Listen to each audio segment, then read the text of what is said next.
Looking to delve deeper into exploring the settings on Telegram while using it on your PC? Let's provide a more detailed explanation of the steps involved. Step 1. Launch Telegram on your device. Begin by opening the Telegram application on your PC to access your account and start exploring the settings.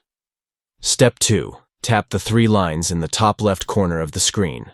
Look for the menu icon, typically represented by three horizontal lines located in the top left corner of the Telegram interface.